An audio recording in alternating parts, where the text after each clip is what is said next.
I shout at my assistant. Faster! She makes no reply, aside from a frightened grunt.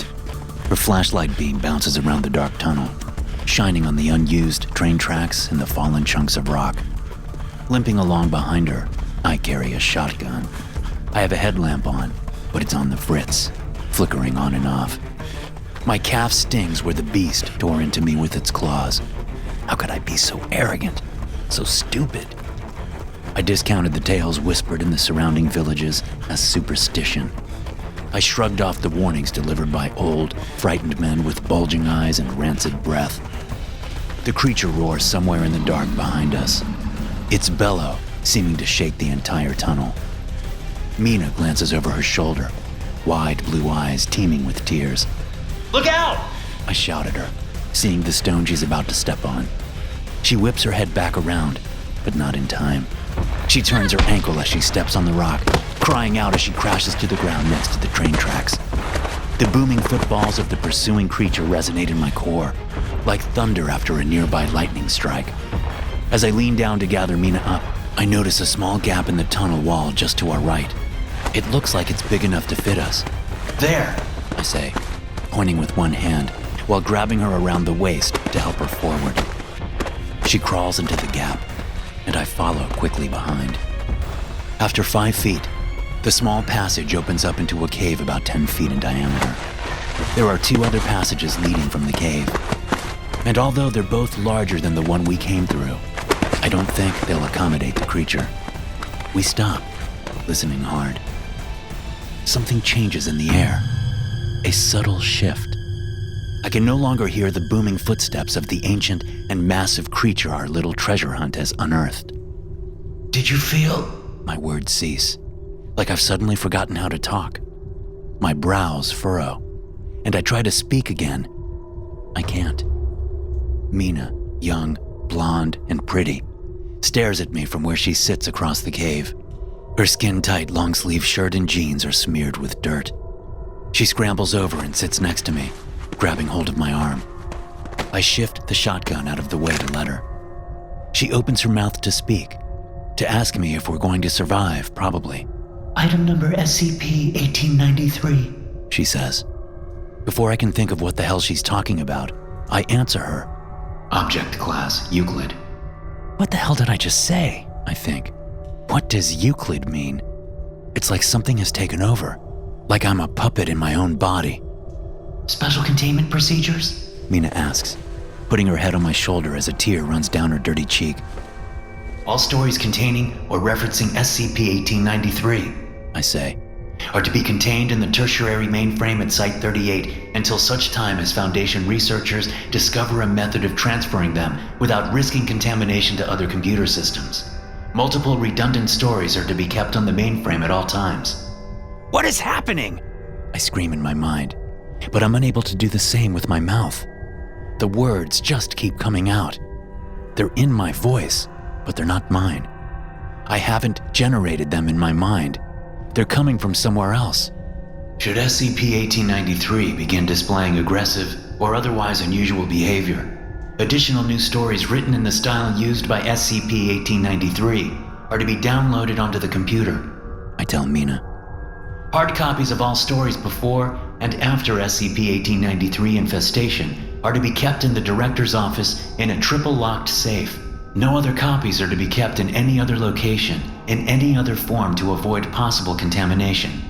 To whatever extent possible, discussion of SCP-1893 is to be restricted to non-electronic means, and references to item number SCP-1893 are to be prohibited on any Foundation server or computer other than the one mentioned above.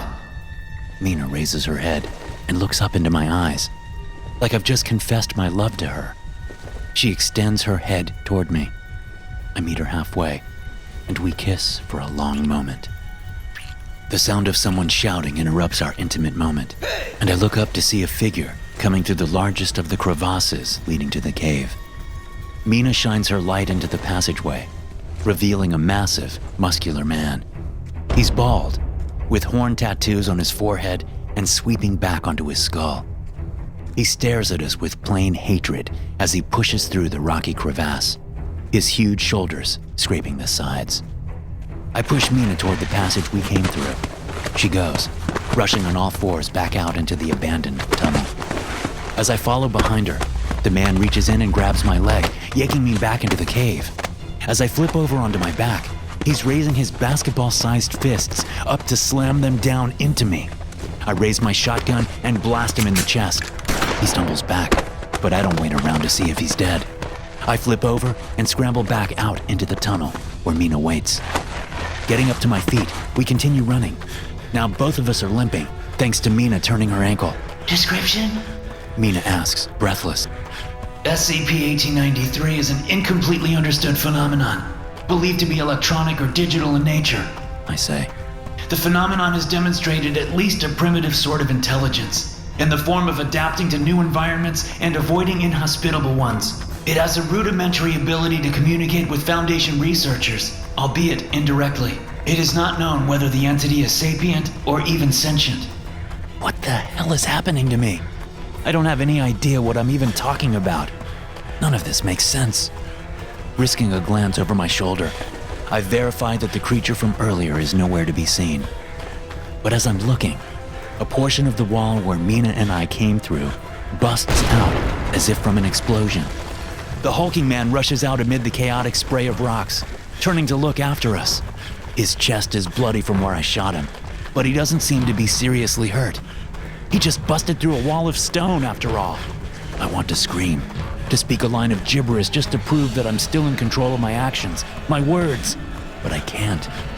Instead, my mouth starts working on its own again as I turn my attention forward. SCP-1893's principal trait is its mimetic quality. It is impossible to perceive, interact with, or discuss the entity except through fictional narratives. Specifically, any electronic message referring to SCP-1893 will be altered by the entity into a prose passage of variable length, tone, or content.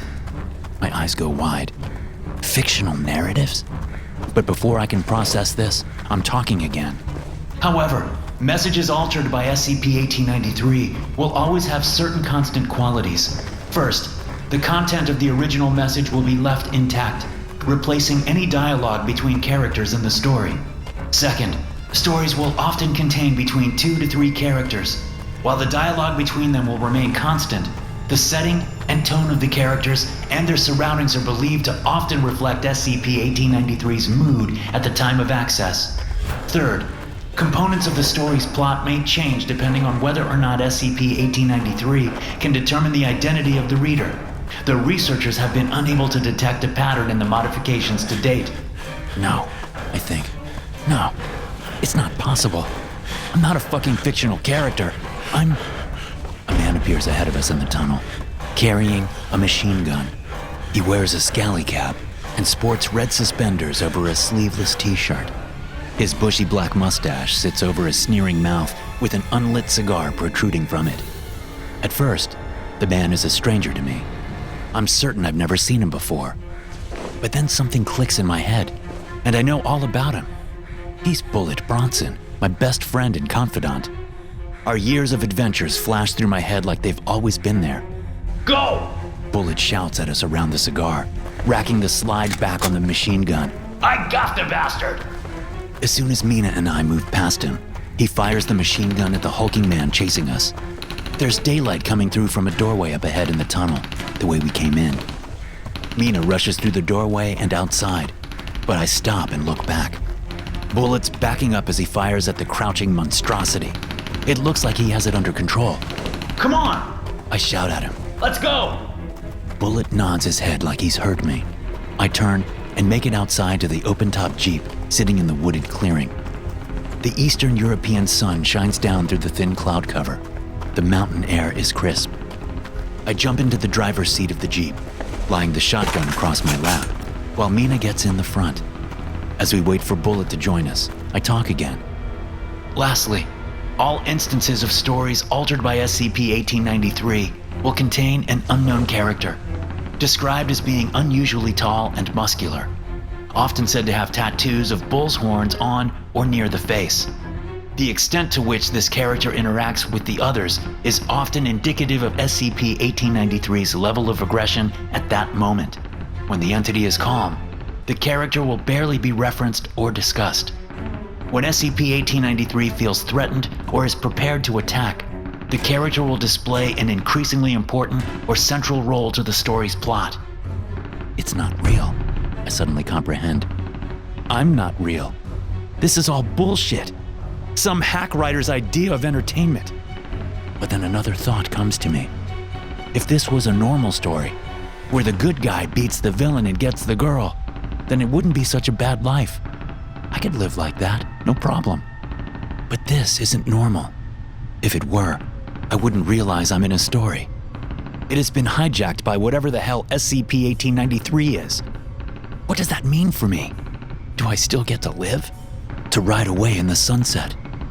The gunfire suddenly stops from inside the tunnel. Bullet Bronson screams, and then there's a sickening crunch. Turning to look at the access doorway we went through, I see Bullet's broken body come flying out, hitting the ground next to the Jeep like a rag doll. Addendum 1893-A, Mina says. I can feel the words coming, and somehow I know, with every fiber of my being, that if we get to the end of this description, I will die. That thing will get me. This is its story, not mine. No, I think. No more. I grip the steering wheel with both hands and rock myself forward as hard as I can, slamming my mouth into the wheel. My teeth shatter, but it doesn't keep me from talking. Though no effort undertaken to date has succeeded in fully containing SCP-1893, I say, pulling my pocket knife out and opening it. All evidence suggests that the Foundation's decision... I grab my tongue with my left hand. It squirms, like a slimy slug trying to get away. But I hold tight, bringing the knife up. The pain is breathtaking, but I get it done, cutting through the muscle until I hold my tongue out in my bloody left hand. Mina looks over at me. Her cheeks are soaked in tears. Behind us, I can hear the massive man coming out of the tunnel. All evidence suggests, Mina says, picking up where I left off, that the Foundation's decision to classify the entity as such has caused it to adopt this as its name and react specifically to any mention of that item number in electronic media. No, I think again. God damn it, no! Assuming this to be true, she continues, a theoretical plan has been devised in the event that termination of SCP-1893 should become necessary. I raise my shotgun, pointing it at her. According to this plan, Foundation personnel would first... I pull the trigger, blasting Mina out of the Jeep with the shot. There, it's done. No more people to talk. No way to end this story. A huge hand clamps on my left shoulder. I turn to look up into the massive man's eyes under the horn tattoos. As his other hand comes up and grabs me around the neck, I have time to think one last thing. This is your fault. It's your fault for listening to this story. Without an audience, there is no story. Just words on a page. Words spoken into nothingness. It takes someone to listen, to understand, to put the words together. Of course, there must be an end to this story. There must be, because you're listening. It's you. You have killed me. Hey guys, thanks for listening. Be sure to subscribe to the podcast for more SCP stories like this one. You can also check out some more episodes from the SCP Experience podcast here. I'll see you in the next one.